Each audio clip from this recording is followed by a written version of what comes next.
Okay, right, everyone. Welcome back to James and Fladford now. Not a crazy amount to talk about, I'll be honest. Just let me start again. That's the worst intro to No, keep it. Keep it. I'm like that sometimes. Terrible intros to a podcast. Hey, keep it, Jim. Let them know. Let them see. Pawns there, innit?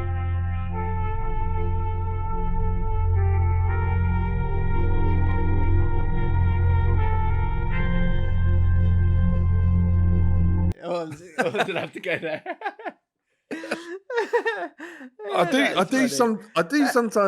do sometimes sit down, Jim, like in the job that we have, and I'm sitting there, and obviously because my podcast is specifically about Tottenham, one of them, right. I do sometimes sit there and going like a 1-1 draw with Villa or losing to Villa or something. For example, I'm sit there sometimes and go, how am I going to feel an hour of this? Sure, you get chatting and you get talking and it all just flows. I know I have got stuff, and we've got. Look, I think the wonderful safeguarding we have of a minimum of 20 minutes of sausage chat just to fall out of the 12 and 12 last week is it means we're in a safe place. But yeah, I mean we are in that period of the season. Obviously, we're we're one game week away from another international break. Sick to death of them. Well, I mean, one more works for me pretty well. We're not all flying halfway across the world to go on holiday for 10 days. Yeah, well, everyone needs a break. Half term. And but I guess it's Man City Liverpool this week, which is a big game in itself. We did the mailbag yesterday, which you guys could have been a part of. And it's always one of my favourite hours of the week where we do truly shoot the shit. And we nearly drifted into football chat. So if you are a fan of the podcast, but you don't actually like the first half, which is, I'm doing it again, aren't I? The first half where we talk about football. Yeah. You like the second bit where it's more about sausages and things like that. Then the mailbag is for you. I mean, because we have a sort of hard ban on not talking about football. I do want to talk about Spurs. Some knobheads will pay and then try and start talking about football. Only when they're new, then they learn. Yeah, there was a couple of new bits that came from the patrons yesterday we were talking about. Yeah, what was that? The first one? One was something about things you shouldn't be allowed to do in certain roles. I think it was something like that. Someone will say our patrons are with us live right now, and also if you are a patron, you can join us live. It was something about the policeman. I got a policeman came up to me and said, "Excuse me, is your name James Allcott? What's your?" And I was like, "Whoa." You're not supposed to. I don't think you're supposed to fanboy as a copper. Yeah. It's not right. So if you are that copper, then you just fucking serve and protect. You just concentrate on that. No, it was not. He was honestly, it was a lovely bloke. But the point is when I don't need that. I don't need policemen coming up to me. I don't think anyone does. Doing things alone. Penny dropping moments, apparently. Penny drops. When was the penny drop? Oh, right, yeah. So I went to Baller League this week, guys. And I thought I was going with my new agent. And then I realised halfway through the meeting, you're not coming, are you? So I went to Baller League on my own, which was, felt you're awkward. Not coming, you're not in my head. No. But yeah, as I say, we nearly spoke about Spurs. I would like to talk about Spurs. I'd like to know what the hell is going on here, because I'm this close to a rant. Beating Copenhagen 4-0 in the Champions League. What do you mean? What's going on over there? Well, I'm getting messages from people saying Thomas is on the rocks. He's struggling. Fans are booing them, and I'm just like. Someone said to me, remain nameless, but I thought, yes, this is a great sentence, and I'm going to say it. Spurs fans are wet.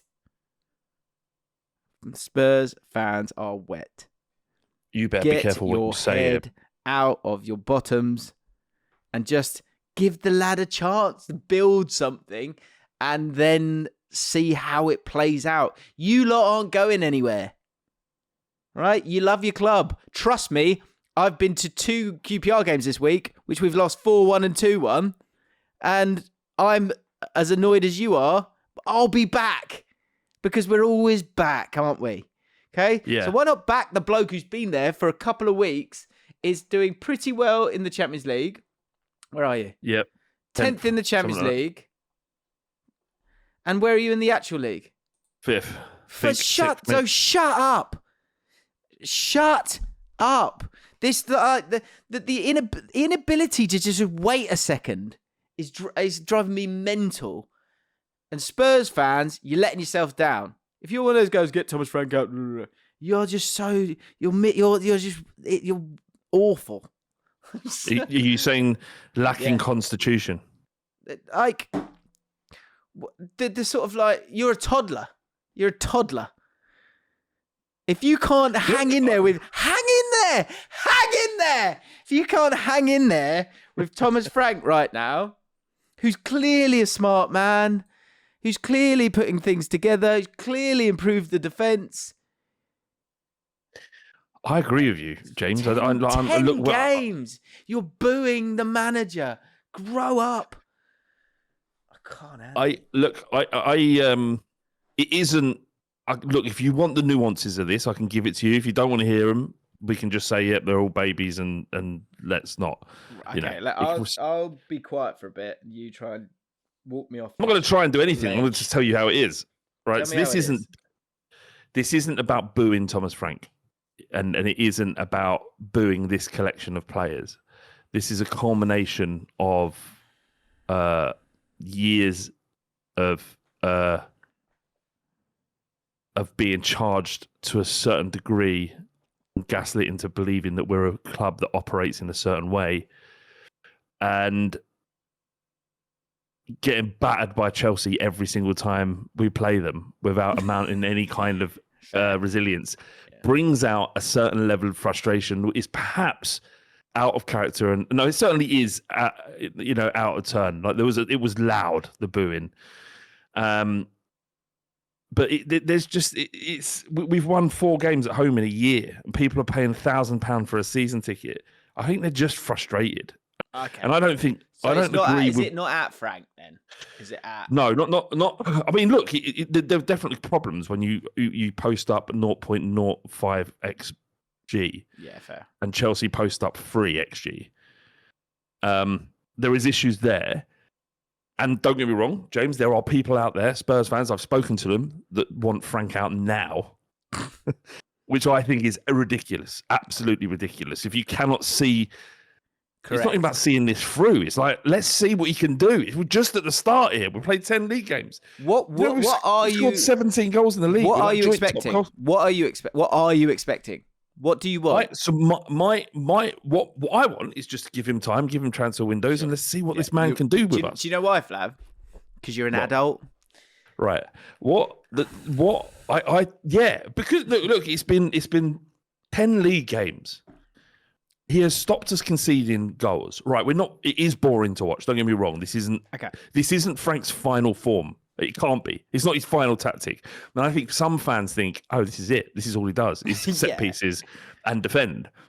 Because 80% of the game is played in the middle of the park, when the ball is in play, in transition, in shapes, passing shapes, and build-up play.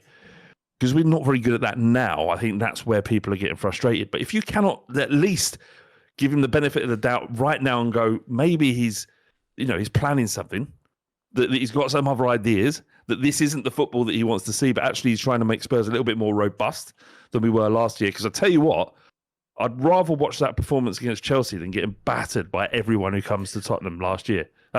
He had a lot to fix. Yeah. And this is a part of it. Think of the league. What is the league like this year? What is it? What are we always talking about?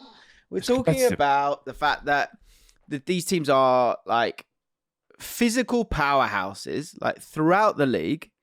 Set pieces, as we know, very prominent. And how do you think Ange would have done with this team? Like, it would have been, because I think that's the one thing I would be intrigued is, like, if this is a sort of like, what's the word? Hangover from, I'm really annoyed Ange got the sack here. Ange with this team playing his way, as you've seen with Forest, Although I thought it was unfair there. Like, it wouldn't be better than this. Like, it wouldn't. It's just madness that we're at this point now with managers that, like, if you have a 5-game spell, and Spurs have won 2 of the last 4 as well. I think we scored 17 goals. Yeah. I think, look, the problem is the creativity isn't there. That's where, people that have been critical of Frank is the creativity isn't there, and he's insisting on playing Bentancur and Palhinha in a double pivot, and it's frustrating everybody, and he keeps doing it. Now, do you want a manager who is going to react to every whim of an emotional supporter, or do you want a manager who has a plan and sees it play out? We've also compounded by the fact that Xavi Simons has started slowly, but he's also isolated in the role that he's been asked to do. So to come from the German league and to come into the Premier League, we've seen is a massive jump. And really, mate, a lot of this is not even about Tottenham. It's about the fact that Arsenal are a machine. Sorry, everything's worse. You talk about Xavi Simons, right? Yeah, he's struggling, is he? Yes, right. But he's struggling with the intensity of the Premier League for sure. Oh, okay. Well, this Xavi Simons. He was great yesterday. This one here with the video where he's picking up the man of the match award in the Champions League game. Yeah, but that was 2 nights ago. Yeah, a lot of this frustration. That was 2 nights ago. The game's moved on. What are you on about? That's what I mean. Jim, everyone just wait. I'm having to wait. I'm having to wait longer than you're having to wait. I think you're angry, really, at your situation as well, here, mate. I think you're angry because of QPR. I'm so We're angry. Pissed off, mate. I'm so fucked off. Just rip QPR. Any QPR players watching this right now, like, I love all of you. Realise you're good. Go and win. Okay? Don't wait to win. Don't go, I'm 23, aren't I? I'll figure it out in a bit. I'm running out of time. Okay? Yeah. Win now. Please. Honestly, not for you. I get you're not in a rush. I'm in a rush. And this championship division is wide open, and you're better than you're realising. So I need you to get in a rush to be great here. The rubbish as well, Southampton as well, aren't they? Mate. They've just sat there still. There for the taking.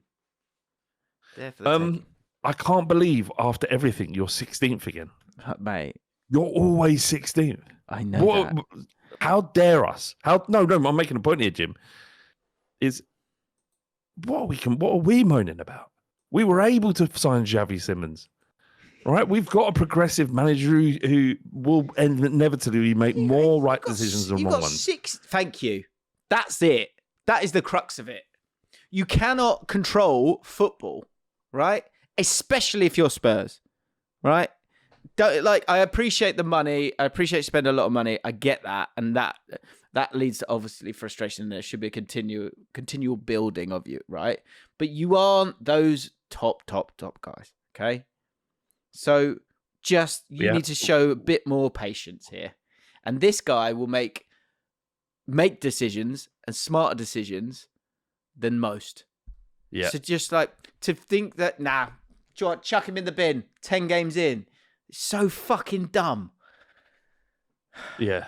While I'm having to drive for an hour and a half to watch us have a go in the last 5 minutes because we still think we're a plucky squad. You're not a plucky squad. You're really good footballers. Go and get in the playoffs, please.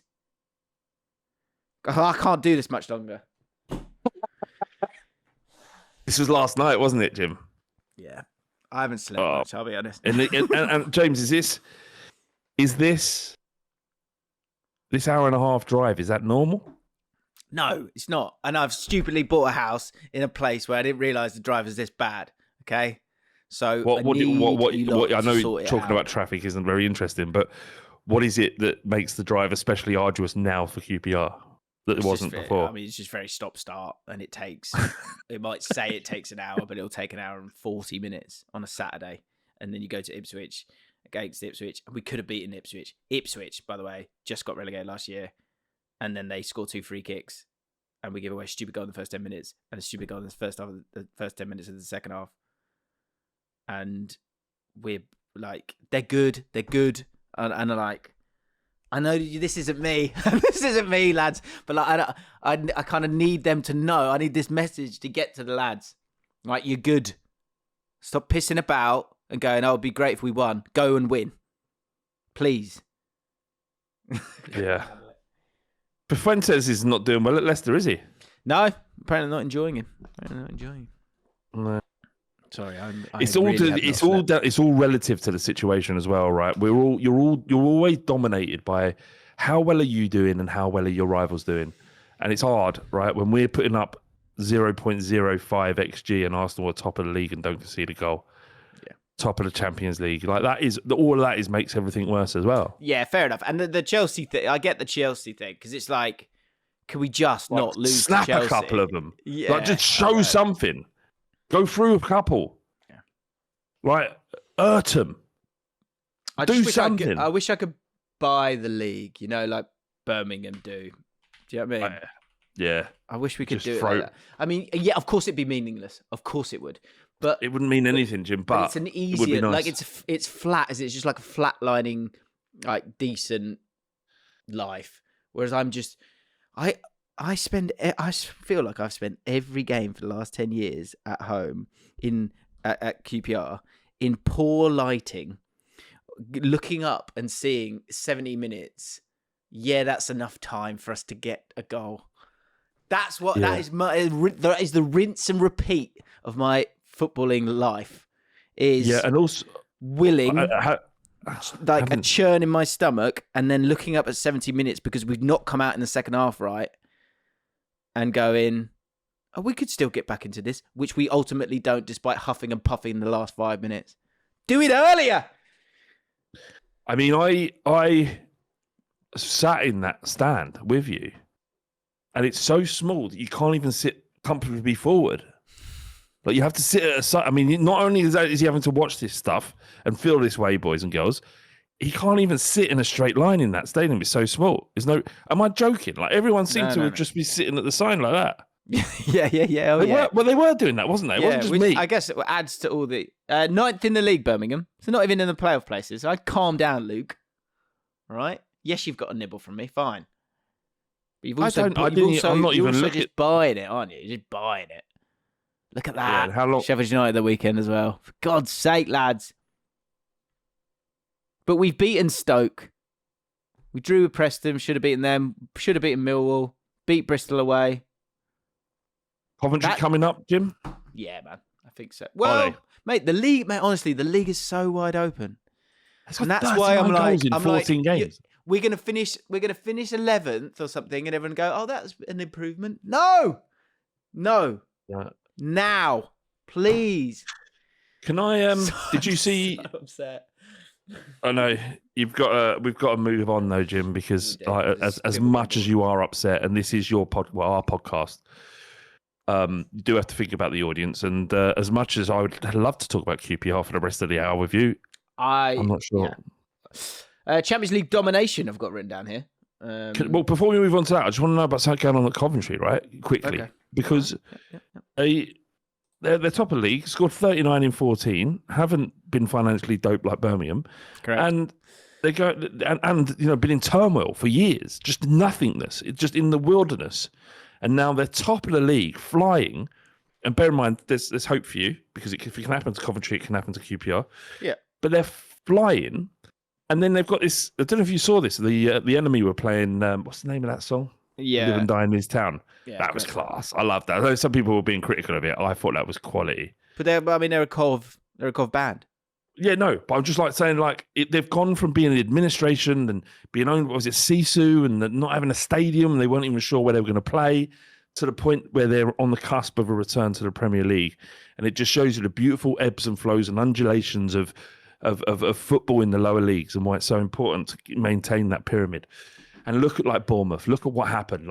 In League One, 2 points deductions in back-to-back seasons, minus 17 points. 6 years later, they were in the Premier League. If you have the right people at your football club making the right decisions, anything is possible. It's not all about money and what Birmingham are trying to do. Yeah, it is about winning your home games, though. So just fucking win the home game. Catherine says, what do you think about Birmingham Stoke? Coventry Stoke, was it Catherine? Don't know who it was. I think it was Catherine. Just to say, Stoke are flying. Yeah. They are it's good. Robin, is it? Who's it manager? Mark Robbins, yeah. Mark Robbins, do you know they've re-signed Coventry. Stephen Zonzi? Do you remember Stephen Zonzi? Yeah, I do remember 36 he scored at the weekend. Yeah, they are flying. I wouldn't be surprised if Stoke beat Coventry this weekend. Just chucking it out. So are they playing each other? Yeah, I think wow, so, ding dong. And Mark Robbins left Coventry. He was sacked. Or Lampard. Yeah. Narrative Couldn't write it. Are we already in a Super League? Arsenal second in Champions League, City fourth, Newcastle sixth, Liverpool eighth, Tottenham 10th, Chelsea 12th. Chelsea with the draw against Carrier-Bag. Believe that. Yeah, that's got to be. Does that make it more annoying? Yeah, it does make it more annoying. Do you know what? Something more uplifting. Talk to me about the Van der Ven goal. That's class, isn't it? Again, it's like, what was it? What would you prefer? Do you prefer Son's goal against Burnley, who won the Puskás, or Van der Ven's goal? Van der Ven every day. Really? Yeah, because he's a centre back. Yeah. You're watching that with the different eyes, aren't you? You're going, oh, go on, Sonny. Yeah, go on. You're going, Van der Ven. Go on, boy. It's that, isn't it? It's go on, boy. It's more that. And then you're like, oh, he's still going. I've seen him do that run so many times, and he's actually assisted against Manchester United at Old Trafford with something similar. Yeah, I remember that. Slightly different, so not as far back, was he? No, but a similar type. And he just, he has it in his locker, and just to see a centre back do that, it's just so cool. Just clever finish as well, really clever finish. Yeah. Just as he arrives in the box as well, I thought he was going to take another touch in. I was going, square it! Yeah! So good. The goalie would have thought he would have gone across him as well, but he's just sort of popped it in that left. Brilliant. Yeah, no, that was class. What do you mean in Super League then? What is it? Just because England teams are just a lot of dominance going on here. A sort of a struggling Liverpool beating Real Madrid, played very well. Real Madrid were disappointing. I think you picked the wrong team. Real Madrid are disappointed. They were disappointing, but they played their whole right side. They didn't really have much going on down the right hand side for the bulk of the game, so it kind of helped. Did Vinicius Junior play? He did. He is such a troll. What do you mean? He's just Aggie. He's sort of the bad guy, isn't he? He fell out with Xabi Alonso, isn't he? What, after the game? No, before there was he kicked off. What, Jed Spence him, did he? Well, those two have apologised apparently, which is nice. That's good, isn't it? Yeah. Trent, Booze, thoughts? I appreciate. I do appreciate that. I kind of appreciate the energy. It's like we're not good enough for you. All right, fuck off then. Yeah.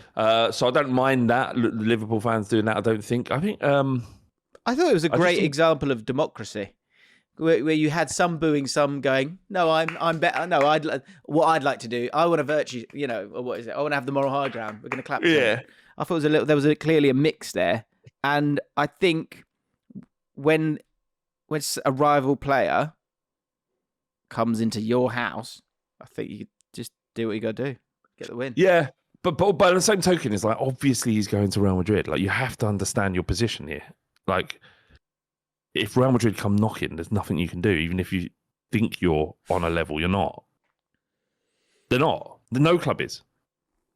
Not even Man United. They beat them, didn't they? Liverpool just beat them. No. Like competitively, yes, for sure. But I'm talking the status of the club. Like Real Madrid is the end goal for every player that ever starts as a professional footballer. Do you know, I heard someone talking about Haaland breaking the Premier League record. By the way, Phil Foden looked very good last night. Well, from what I've seen from Haaland.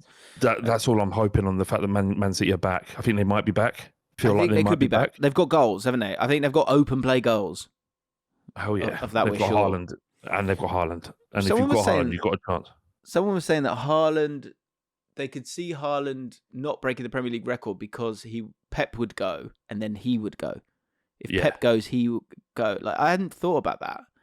Where would he go? It's only Real Madrid is the only place he can go. Though, yeah, well, to your point, they said Barcelona. Could see him at Barcelona. Could you see that? Of course. He's got a 9-year deal, though, isn't he? Yeah. I mean, that just protects Manchester City in a big way, doesn't it? And protects Haaland if he gets injured. And it's just security all around. But if he wants to go, Arsenal. But to what end do Man City entertain that, given the fact that Pep would let him go? He has done that in the past. He always if someone wants to leave his club, he tends to let them go, like Torres, for example, and Cancelo. I know there was rumours that they fell out, but it seems to be that Pep typically doesn't stand in the way of his players. That's the only way that Haaland gets out, in my opinion. Because the last thing City need is money. Well, as long as Pep's there, right? But if Pep goes, correct. then he's irrelevant. By the same token, Pep's the only one who could probably allow Haaland to leave and would have the authority. I don't know. It's an interesting one. The only thing that stops Haaland from breaking every record in the Premier League is a move away. He's not being there. Yeah. I agree with James Gunn, one of our beloved Moisty. Bang bang from the gun there. Great stuff. Surely Barca can't afford him. They're a mess. Yeah, that would be an issue. Well, interesting. Do you know? Have you ever looked into the financial situations at Barcelona? Mate, it is crazy what they've got. Well, I know about the loopholes and the sort of selling off like sort of Barcelona media for 25 years. Yeah, and the future of the future earnings from TV rights. That's it, yeah. And as well, but all of it stems down from basically runaway spending after the Neymar deal. They spent huge amounts of money on Coutinho, Dembele, and Griezmann, and a massive contract for Messi, and it meant that financially they were fucked. And the fact COVID was massive, and they had to ask players to have massive wage deferrals that then had to be paid. That fucked them. Then La Liga came in with the cost limit. Was it cost squad? I can't think. It's like squad cost limit. I think the name of it is. And which meant that they had to, the players couldn't be registered on time, and they knew about this though. It's not like these rules were just suddenly thrust upon them. They knew about it. And then they sold 25% of their Liga TV rights for the next 25 years as part of that Barcelona studios that you mentioned. And then the stadium, they moved stadium, built a new stadium at the same time. Crazy, isn't it? They've got gross debt in the billions. That's mad. Bayern Munich. Billions. Another bar from the patrons here. Mark Eads, they've sold tomorrow to save today.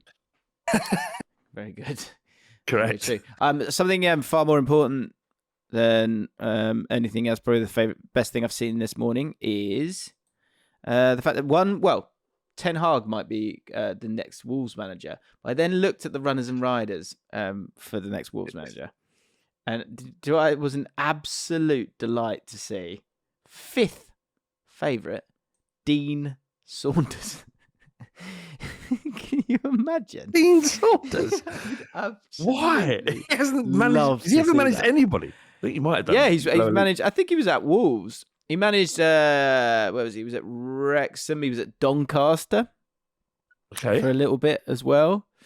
I just sort of was going through. Rob Edwards is sort of is being linked a little bit. And Ten Hag, Robbie Keane is at Ferencváros, which I found out a few weeks ago. Gary Neal sort of was in the mood, but then has turned it down. Brendan Rodgers, which I think, look, if you can get Brendan Rodgers, that would be pretty sensational for them. But just sandwiched in between all of those names, Dean Saunders. Just like, I love. This is one of my favorite things in football is the sort of list of names for new manager jobs. Yeah. Carrick, Allardyce. It's quite a nice spread here. Kevin Muscat, ex Wolves manager. Why is he's linked a lot? He was linked to the Rangers job, Kevin Muscat, and he's managing in somewhere far away. Yeah, I need to look into Ten Hag to Wolves spells one thing and one thing only. Name me one manager in that list that will keep them up. One. Do you know the one that I just don't think it would, because the problem is you got the Portuguese speaking contingent. You kind of want to go down that road a little bit, but I'm always a Gareth Southgate fan. Might bring a bit of unity. You never know. I think some of the Portuguese lads, Sergio Conceição, if you can get him, I think that might be your best. That's your best option. But if you're kind of doing that, you might as well start with Pereira, really. I'm not sure how you're going to really galvanise that squad that much. I don't know if beating up fans or fighting with fans is your job's done, then you can't come back from that, really. It's all fun and games when Pereira's in having a pint in the pub. He's really, really friendly and engaged with the fans. And then he's trying to fight them. Mick McCarthy? Nah. Wayne Rooney, would you take it? It's no, it might be Gary O'Neill. It might be. It does feel pretty desperate for them, I'll be honest. Big Sam. I think in the chat, people are saying Big Sam. Everyone wants Big Sam back. Yeah, you used to be his agent, didn't you? You used to always push give it Sam Allardyce. Didn't you? I saw a video of you hugging Sam Allardyce. I don't know, it was so random. It just came up. I don't know where I saw it. There's you and just a video. And he hugs you. Yeah, there's a clip. It was like a clip, and you hug him, and it felt like it would. I'd imagine his embrace was pretty good. Oh, it was wonderful. Yeah, there's nothing like being. Is it? I don't know how you say it. Enveloped or enveloped? Yeah, enveloped. By a large man. I love it. I remember getting a hug from True Geordie when we used to turn up at the kickoff. Oh, it was amazing, mate. I've never felt so safe. I think because I'm not small, but in Geordie's arms, I was it felt like I was very firm protected. as well. Nothing could get me. It was great. Yeah. The only thing with Brian is because he's so big chest and all that, and it was quite a firm hug. Whereas sometimes if someone's big enough to let you they sort of engulf you, as someone just said there. Allardyce engulfing you is a bit that's kind of like what you'd expect. It'd be like hugging your dad, I'd imagine. What was the context? Why was you hugging him? Because there wasn't. We were on this tactics board, and we were doing how would you deal with Arsenal at corners? And it's funny because I think some people have been talking about it, but with long throws. My view was that you leave players up to have a bit more space in the box, and the goalkeeper can come and get it. That was my idea. That's the correct idea, I think. That's exactly what Chelsea dealt with them. There's so much space for Sanchez to move. He kept claiming every crosses, and then you had to deal with three forwards or three players in forward position. Nightmare, yeah, it was a nightmare. Craig Bellamy, but you never get him. What do you think of the idea that in the Athletic I think it was the Athletic. There was an article about set pieces being flash in the pan in terms of being in vogue. They will quickly become redundant. My view on all of these things, which is why it's still enjoyable, is that once something becomes so. For example, everyone's going man to man right now, but once everyone gets so ingrained in that, being positional will work again. These things, they just keep. There's a tipping point with these things, and it just keeps evolving because the whole game's about finding an advantage or someone's disadvantage. So there's no, and maybe it's just sort of I've reached an age where you've kind of seen every iteration, I'm going to sound like all those guys that nothing's new. It's true. It's just what's in vogue and what people are committed to. You then tweak towards that. Everyone's trying to play it short for a while. And then everyone realised, there's space in behind. Let's go long. It will just keep working round, I think. So we've got enough football chat. Enough of that. We've got much stuff on sausages. I'm quite excited about the sausage stuff, right? Because I don't know. We haven't spoken at all, and I haven't looked at the comments from last episode. I don't know. Has anyone else attempted? Have we got any more videos? So, no, which is disappointing. What are we doing here? I thought we'd be jumping at it. But there's two people I want to call out to take on the challenge who've been a bit lippy in the chat. Who's that? Well, I'll get to them. Okay. 1 second.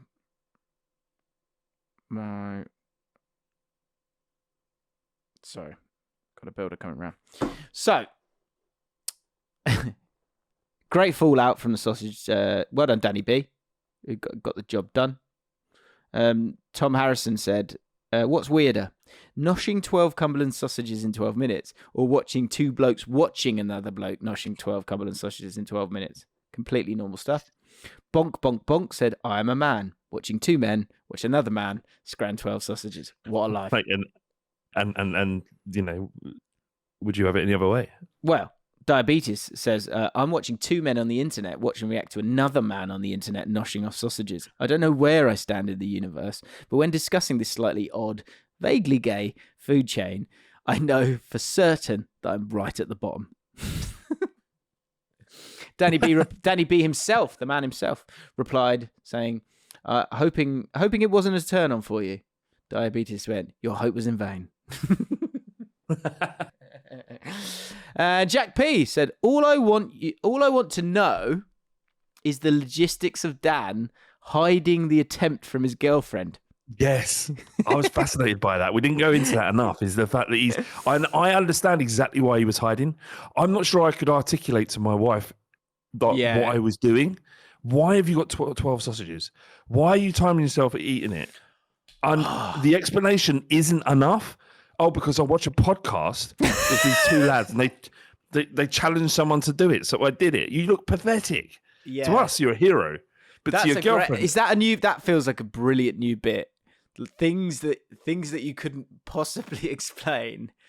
There are things that like you could try and explain to your missus, but you'd just be like, there's no way this is going to land right. Like, so it's too just better off keeping it to yourself.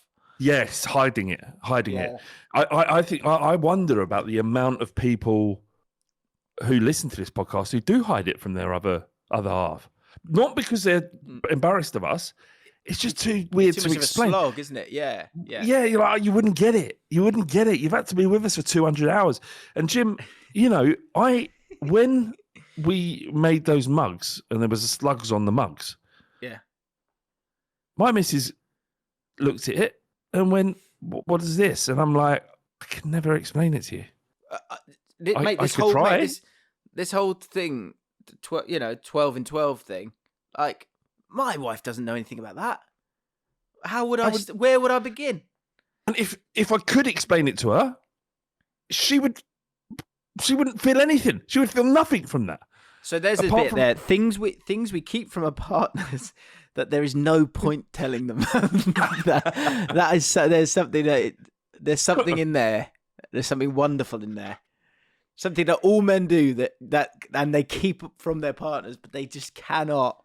There's just no point.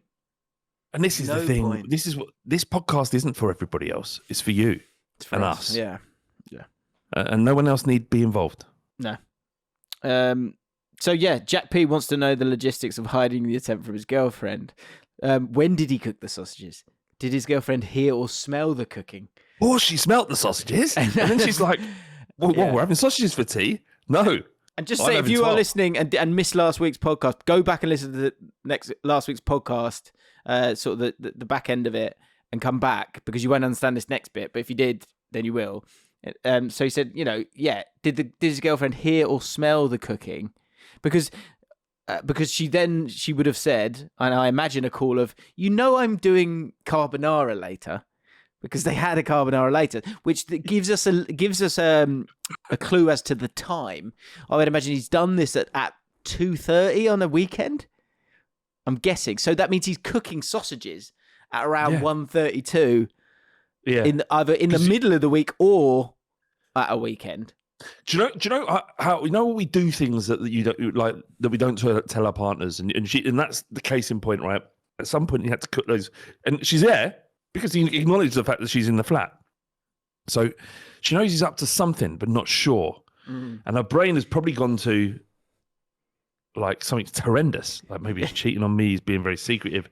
Yeah. He's just smashing sausages for the lads. For lads. Yeah. Do you know what's something I do? I've got one as well. Right. I quick fire eat food in the fridge.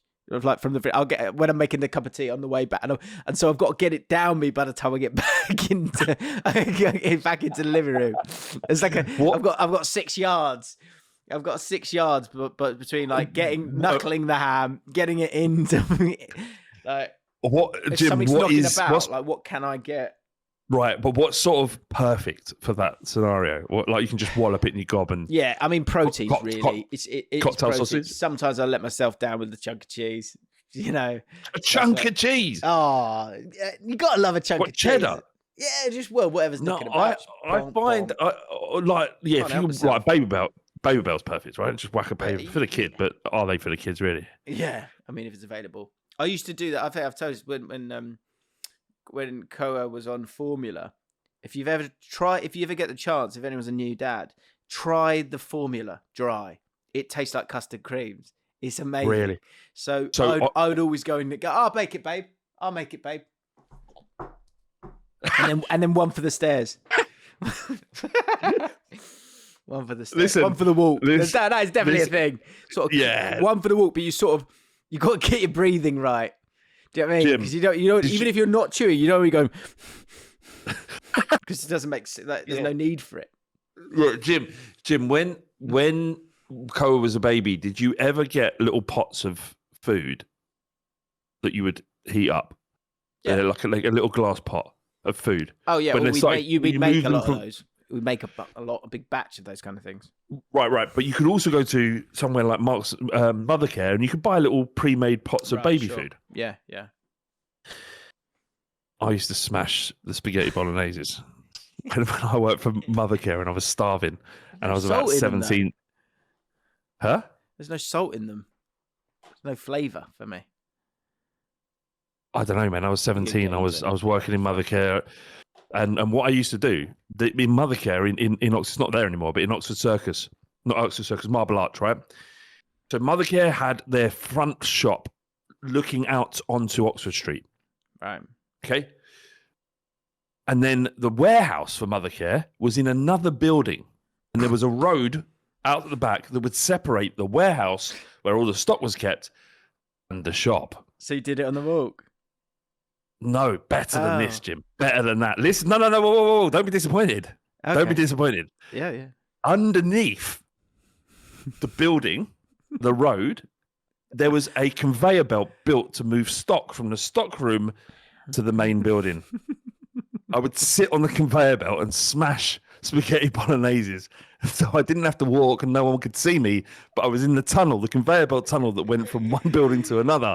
And I had to eat it in enough time not to get caught. And I guess it was, you're talking about 20, 25 seconds. Because effectively this was theft, mate. I was eating. Yeah. So how many would you, what if you knocked one back too quickly within that 20, 25 second time frame? Are you sort of tempted to go back for another? Every time I went to the stock market, I might top up on a little bit of spaghetti bolognese. Yeah, I'll go and get the prams. And the other one, the other thing I've got is I have beans on toast with a bit of Marmite, beans, and cheese. Right. In an ideal world, I would like 3 bits of toast, but I'm convinced my missus would think I'm disgusting if she sees 3. It's like too much. Why are you being greedy for? I know exactly what you're about to say. Go on. So I'll eat one before putting it on the plate, so she can't see. Absolutely. So I look like I'm being a normal human being. Absolutely. Do you know what's like? You've really helped me with the spag bowl, where you can like if she's out the room, you can go da da da da da da, stir, and then bit on top. Yeah. Then a reasonable amount on top. With a double whammy. What about this, Jim? Is you finish your dinner and you've taken the plates out and you sit down on the sofa and you're like, I know there's like half a spaghetti bolognese or a cottage or a shepherd's pie, right? And you've only eaten half of it because you're a normal human being. But you're not a normal human being, are you? No. You want to, as your first possible opportunity, you want to get to that kitchen so you can stick a fork in it. But you've got to be, say like a shepherd's pie, or a lasagna, you've got to be careful with your slicing there, because you don't want that looking like a glaring, like quick fire gobble. You've got to like, also, you've even got you can't just go like one little square. You probably got to go, you're better off going thin line, turn that into a square, because then it still feels like, that must be the same amount. Like you've not had any. But then if it's there all night, and I know you've got this sort of this like an anxiety from your wife to get the washing up done. Sure. But then you're going back to it and you're like, how much can I eat without them noticing that I've been sneaking out into the kitchen and eating? Yeah. Yeah. And do you know what the sad thing about all of this is, Jim? My missus couldn't give a shit. She'd happily see me eat the whole thing. She wouldn't even comment. In my mind, I think she might. It's the shame of it, isn't it? It's tough. It's the shame. Matt Knight said, was it Matt Knight who's going to try the formula? Matt, can you try it now, please? And he'd come into the studio. Just tell us what you thought. Has he got a baby at home? I'm guessing so. So she would have said, imagine a call. You know I'm doing a carbonara later. Did he run up the stairs with the plate of sausages? Yeah, is that like has he gone really stealth up the stairs so that she's not heard him? Also, were there suspicions during dinner when assumably Dan didn't enjoy the dinner as he usually does, or did he confess his urge to impress two blokes on a podcast by his inability to consume Cumberlands?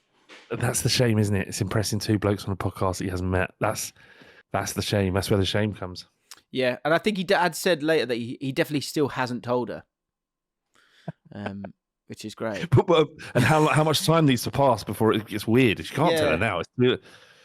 Or does it get easier to tell or not, or harder? I don't know. I think you probably just let it go. Pastor Booth says, I love the idea of someone sprawling through the comments after listening to a breakdown of Cesc Fabregas' managerial tactics, finding a link in the comments, hoping to lead to some more meaningful insight into the topic, only to open a 6-minute video of some bloke knocking back 12 bangers in front of his computer. Because he'd put the link, because he was worried I hadn't got to it because I didn't reply. That is so funny. Right, on to the people that we're saying need to step up. So couple of options here. So slaying roosters. That's slaying roosters. I wish I could congratulate you on that, but I reckon I could do 12 in 5 minutes easily. But I do feel like James was right in the fact that you weren't rushing. You were just making sure you beat the 12 minutes. Danny B replied to this. He said, sure. And he's come out with a statement here. He says, I'm not going to go back and forth multiple times. I feel like someone needs to sort of take the mantle, and then he needs to be given that opportunity to come back. To beat it. Yeah. I do wonder how fast I could go with the second attempt, focused on pure speed, though, said Danny. But no, someone needs to break his record, regardless of what you think or what you say. You know the record's been set. He did it in how quickly did he do it? He did it in 6:24. Why do I know that? Why do I know that? 6:24. There's your. Don't come back with whatever. There's your challenge. Can you do it? 6:24. 12 Cumberland sausages. If you can, show us the video. I don't want to hear your opinion otherwise. I mean, I couldn't agree more. And so a couple of Rooster, get involved. Zacko B said, I feel I could do 12 sausages in about 3 minutes. I'm seriously not impressed by Danny B. So Zacko B. You can feel what you want. Yeah. Do it. It's all hot air right now. Nonsense. And I will say, I feel like there's an opportunity of a remontada here. Travelling Bostonian. The man who ate all the pasta, but it wasn't with a bolognese sauce. It was with a tomato sauce. And he's had to live with the shame of that since. He said, this is mental. 12 sausages is so much easier than a pound of pasta. Now's the time, Travelling Bostonian. Show us then. You can't fuck this one up, mate, because you don't have to add anything. I tell you what, you would get boned. I swear to God, this is it. If somehow someone draws, right? Say someone eats the pasta eats the sausages, and they can do it in like 4 minutes 30, right? And we see that kind of level, that grade of sausage eating. But we have to decide between one or the other. Then it's the condiment you choose that might sway it your way. Like I like the idea of a Dijon going with those sausages. I like that. That would have given, if you needed the points, additional points, I would have given that for that Dijon condiment. Interesting. So what? So you've got. So everyone has the option that you've got the. Will there be not a time penalty, but the time taken off based on condiment? No, I think if two people draw, and it's unlikely, I get it, but and one used ketchup and the other one used English mustard. English mustard, for example, then it will be up to us to decide who should win. Well, I think there's an easy winner there if you do that. Yeah, the spicier the condiment, the more likely you are to win it. So if you want to sort of help yourself with that. So Zach OB and Travelling Bostonian, do your worst. Jaff and Big Laugh Award, clear winner for me this week. Nathan Ban said, "Can we sign off every pod in the future with Keep It Cumberland, please?" And thank you. So yes. That's a new thing. Keep it Cumberland. Giss Goose, the ongoing power struggle in this pod is truly amazing viewing. From Flav cutting off Jimbo's got to go, ain't he? Down with a withering, I think that joke is dead. To Jim asking Flav to repeat the Pulis with 1.2 billion nickname, only to cut him off before he had the chance to say it again. As well as his reoccurring verbal head pat of a gently whispered, okay, as Flav launched into another verbal broadside on Liverpool or Arsenal. It's just delicious power move after power move, served up for us sluggies to gorge upon like we've infested in an unmonitored lettuce patch. Beautiful. Nice. That was Giss Goose. We've got... Okay, yeah. So, and just to run through some of these other bits. Sam Cheeseman, good question. If you've got questions, chuck them in here, because these are good. This is good. Question for you both. What's the earliest you can officially say that a team has started well? I watch football with my mum, and sometimes she'll say a team has started well after 60 seconds. I just think that's too early. The game has barely started. What's your take? So think of a minute. I think that there's a minute I've got in my mind where you can suggest that someone's had a good start. Okay? Yeah, okay. It's all right. Set after 3. 1, 2, 3, 6 minutes. 4. 4 minutes. Yeah. Okay. I need a touch longer than that, if I'm honest. Okay. And then one-word player types. We had unit and donkey were chucked out there last week. JC Cunner. So not anybody cares, but here are Sunderland players aligned with the one-word descriptions. Lump, units, donkey is Josie Altidore.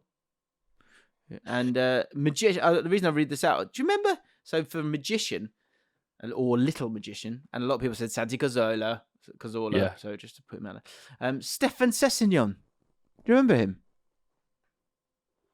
He was a really good player. Sunderland, yeah, for Sunderland, yeah. Yeah. Yeah, I do remember him. What about? Can you have tricky? I know it's not one word, but tricky winger. Okay, tricky. Well, with wingers we've got so Robert Clinic, I think it says. Sorry, somebody's covering your name. Jinky is a great one word player. A jinky winger. So get your jinky wingers in. When I think jinky, I'm thinking of King Kladsky. Yeah, nice. Jinky winger. Do you know what I think of? I can't even remember his name now, but someone will know. It's that 1967 European Cup winning Celtic winger. I think his name might have even been Jinky Jimmy or something like that. Jinky. What's his name? Who's the name? Jeremy Goss? Remember him? Yeah, Keith Gillespie. Keith Gillespie. Jinky. Very jinky. Yeah. Yeah, there's not many anymore, is there? Jinky wingers. Out and out, jinky winger. Well, Fox, jinky? Yeah. Mate, so funny you bring him up. I went to get my hair cut and I had to turn round the car and some guy come out of his house and I was certain it was Raw Fox. He must be about Jimmy Johnson. Here's a game. How old is Raw Fox? Okay. I've got a number in my head. Give it to me. 57. Oh, that was close. Mate, it's about bang on. 14th of January 1968. Raw Fox is 57 years old. Wow. He was British, English, and what's... Can I have another go? Can I see how long I can keep the run going? Okay, all right, I can do this. It's a great game. How old is Vinnie Jones? Vinnie Jones is 61. So close. It's hit the post. 60. Vinnie Jones is 60. You should say higher or lower. That's what you should do. Higher or lower. Yeah, I'll be there all day. That was good. I was pleased with that. Yeah, Stephen Hunt, good shout as a jinky winger. Dean Holdsworth, is he older or younger than Vinnie Jones? I would say younger. You'd be correct. He's 56 years old. Go on, keep going then. Okay. Is Gundy Bergson older or younger than Dean Holdsworth? The Bolton player. Was he Bolton? And yeah, he was Bolton, yeah. Older or younger than Dean Holdsworth? He played for Spurs as well. Gundy Bergson. He played for Spurs as well. I'm going to go... tight. Younger? Younger. He is 60 years old. What, than Dean Holdsworth? How old is Dean Holdsworth? No, he was 56. I've lost. Yeah, sorry. No. The end. Okay. We'll finish off this week with a couple of nicknames. Good nickname stories. One which people are calling for. So let's find out. So quick one first. SMCG. I like this. Things that stick. You've got to be careful as a young lad. Amazing how any slight thing you do differently to your friend group becomes your whole identity. A mate of mine once brought an egg and cress sandwich into school. From that point on, he was known as Cress Boy. I actually really like egg and cress. It doesn't matter. Yeah, it's good. He should have known better. I totally agree with that. I totally agree with that statement. You cannot be. What are you doing? Or maybe he's been let down by his parents, but you got to eat that in the toilet. KCR5827 nickname. In our friend group, there are two brothers. One of the brothers, for no valid reason, once managed to gain the nickname Piss. No reason. He just got called it once and got so annoyed you cannot bite. So we thought it was funny and it stuck. Very unfortunate. A few weeks later, the two brothers were out together and one of the boys decided to call Piss's brother Poop. Potentially even more unfortunate as he was now caught astray off his older brother. Piss and Poop will now remain as their nicknames for life. You want a pint, Poop? Horrible. Yeah, and last one. Are we calling it? Now, this is coming from one of our OGs, Phil Boggild, who has been with us from the start. So I loathe to say it, but someone has called it. So good to get your take. Two of my friends went away on a group trip to the Lake District recently. One of them, a doctor, decided to keep everyone's car keys safe by putting them in a microwave overnight. What? I had never heard of that either. No. He then boldly declared the next morning that he'd make everyone sandwiches for lunch. He took the keys out of the microwave, warmed some butter, then put the keys back in the microwave and closed the door. Whereupon the microwave automatically kicked back in and fried the keys, stranding the two of them. His name is now Dr. Microwave. So Nikki71 says, are we calling it? Phil replied quite quickly, saying, I swear this is true. The AA wouldn't help them because it's classified as self-inflicted damage. The third guy drove them all home. Dr. Microwave then had to return to the lakes with his brother-in-law to drive the two cars home with the spare keys. Horrible. What? So he said, I swear this is true. He swears it's true. I'm standing with Phil on this one. I think it's probably true. But why are you putting keys in the microwave? Bizarre. It's weird. Like, why is this guy suddenly the power broker over these keys? Like, yes, your own car. Point. Like, if someone said, "Can I have your car keys?" I'd be like, "No, mine."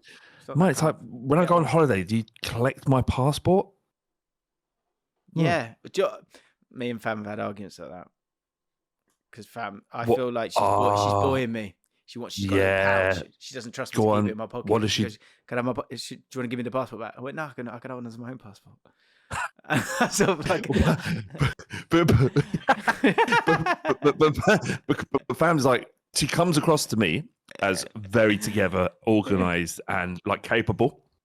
Oh, totally. Oh God, she's she's probably so the much best person to hold them. Oh, totally. It's not the point. It's the point that I just feel so emasculated in the moment. Yes, that I sort of push back, and then I act childishly. No, I'm going to hold my own passport. Yeah. But it's not some fucking mate who wanted not putting it back. I sort of went. I did that, kept it, didn't lose it, but did just keep it in my pocket. And so I then was like, why isn't my passport in its normal place? And Fam was like, because you, she had a great moment. She went, because you said you could have it yourself. Didn't you? I found it in the end, though. It's fine. Right. Keep it Cumberland. Keep it Cumberland, everyone. No podcast for a couple of weeks, I'm afraid. Apologies for that. But it's half term. Footballing half term. It's the international break. You're going on holiday We'll is what's happening. I'm going on holiday. So yeah. But get your videos in. Absolutely no excuses. Come on, Bostonian. This is your time. And 3 minutes for 12 for Zacco. But make sure you keep it Cumberland. This would be that. In a bit. See you there.